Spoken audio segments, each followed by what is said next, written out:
नमस्कार। जय श्री राम। सभी लोगों को दिल से प्रणाम। धर्म लोगों की आस्था से जुड़ा हुआ होता है।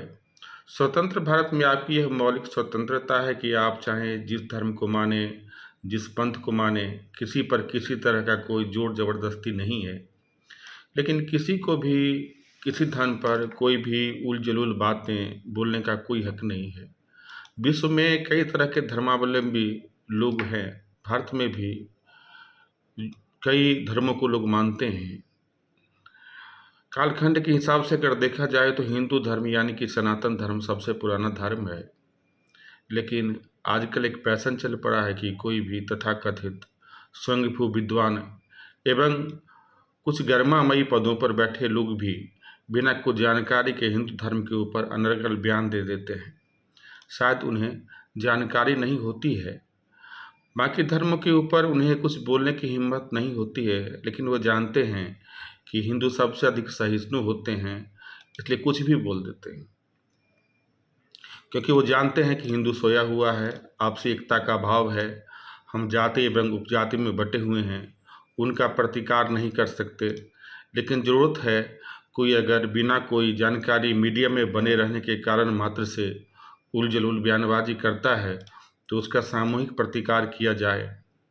आजकल कालजयी कवि गोस्वामी तुलसीदास और प्रातः स्मरणीय और पठनीय रामचरितमानस पर कुछ लोग अनर्गल एवं ओछे बयान दे रहे हैं। हमें इनका पुरजोर खंडन करना पड़ेगा, हमें जागना पड़ेगा, हमें हमारे धर्म ग्रंथों, महापुरुषों आदि कवियों को जानना पड़ेगा, हमें अपने वेदों और पुराणों को पढ़ना पड़ेगा, तभी हम इन बेतुके लोगों के बेतुके बातों का जवाब दे सकते हैं। तुलसीदास जी कालजयी कवि हैं और तुलसी के राम मर्यादा पुरुषोत्तम। भगवान राम ने सबरी के जूठे बैर भी खाए हैं, भील और कोल जाति को गले लगाया है। भगवान राम के मंदिर में वाल्मीकि भी पूजे जाते हैं। और जहाँ तक नारी सम्मान की बात है, उन्हें तुलसीदास जी रचित रामचरितमानस में सम्मानजनक रूप में प्रस्तुत किया गया है। अर्थात तुलसीदास जी नारियों और शूद्र के दुश्मन कैसे हो गए, इन आलोचकों से पूछा जाना चाहिए। लेकिन यह भी सत्य है कि तमाम सीमाओं और अंतर विरोधों के बावजूद तुलसीदास जी लोकमानस में रमे हुए कवि हैं। उनका सबसे प्रचलित दोहा, जिसे सबने अपने तरीके से तोड़ मरोड़ कर प्रस्तुत किया है, कुछ दलित संगठनों ने एवं कुछ महिला संगठनों ने भी इसका विरोध किया है, वह है सुंदरकांड की एक चौपाई जो इस प्रकार है। प्रभु भले किन्ह मोहि सिख दिन्ही, मर्यादा पुनि तुमरी किन्ही, ढोल गमार शूद्र पशु नारी, सकल तारना के अधिकारी। सुंदरकांड की इस चौपाई को लेकर तुलसीदास जी की कुछ लोग आलोचना कर रहे हैं। बहुत सारे तथाकथित ज्ञानियों ने समय समय पर अपने हिसाब से अपनी सुविधा अनुसार इसकी व्याख्या की है और तुलसीदास जी को महिला विरोधी करार दिया है। लेकिन लोग इस चौपाई की व्याख्या करते समय काल, समय, स्थान और संदर्भ को नहीं देखते, बस जैसा मन में आया वैसा व्याख्या कर देते हैं। वैसे भी आजकल कुछ लोग जो ज़्यादातर फेसबुक जैसे मंच पर ज्ञान बांटते नजर आते हैं, शायद ही तुलसीदास के इस महाग्रंथ को पूरा पढ़ा और समझा होगा। दरअसल ये पूरा का पूरा प्रसंग तब का है जब प्रभु श्री राम लंका पर चढ़ाई करने हेतु प्रस्थान करते हैं। रास्ते में समुद्र मिल जाता है।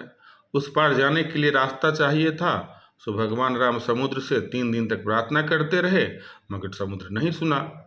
तब जाकर भगवान क्रोधित होते हैं और समुद्र को सुखाने के लिए बांध तान देते हैं।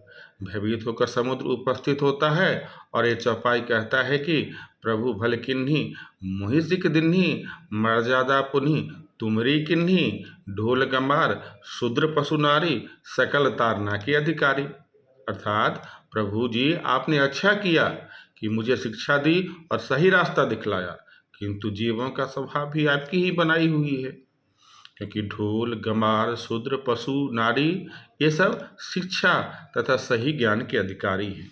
दरअसल ज़्यादातर ज्ञानी लोग इस चौपाई में आए हुए तारना शब्द का गलत अर्थ निकालते हैं। मूलतः तारना एक अवधि शब्द है जिसका अर्थ होता है देखभाल करना, पहचान करना।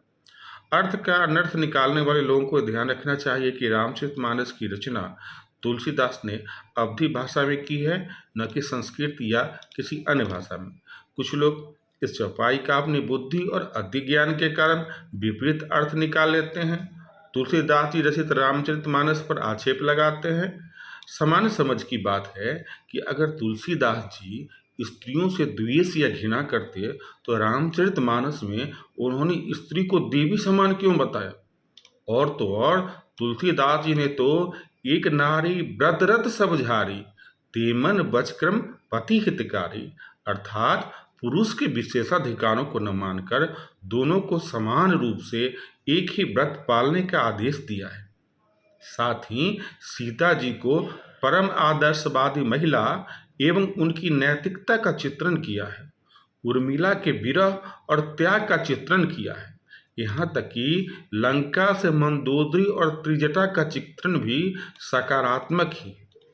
सिर्फ इतना ही नहीं, सूरसा जैसे राक्षसी को भी हनुमान जी द्वारा माता कहना, केकई और मंथरा भी तब सहानुभूति का पात्र हो जाती हैं जब उन्हें अपनी गलती का पश्चाताप होता है। ऐसे में तुलसीदास जी के शब्द का अर्थ स्त्री को पीटना अथवा प्रताड़ित करना है, ऐसा तो आसानी से हजम नहीं होता। नारियों के बारे में उनके जो विचार देखने में आते हैं उनमें से कुछ इस प्रकार हैं।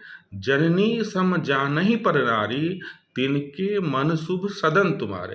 अर्थात जो पुरुष अपनी पत्नी के अलावा किसी और स्त्री को अपनी माँ के समान समझता है, उसी के हृदय में भगवान का निवास स्थान होता है।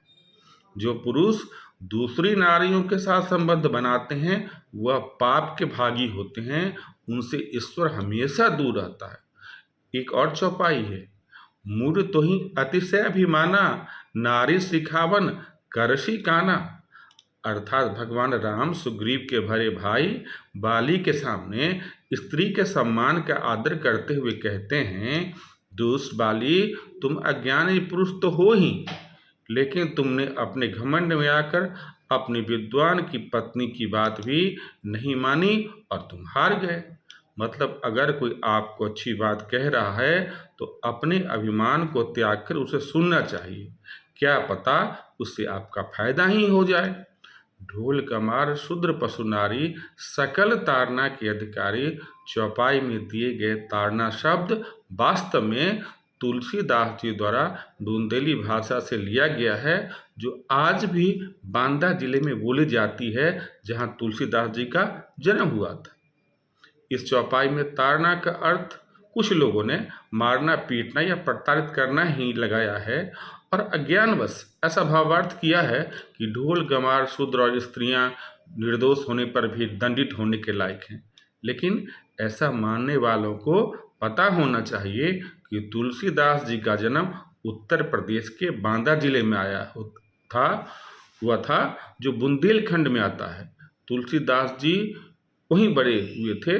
बुंदेली भाषा में ताड़ना का अर्थ टकटकी लगाकर दिखना, ध्यान रखना होता है।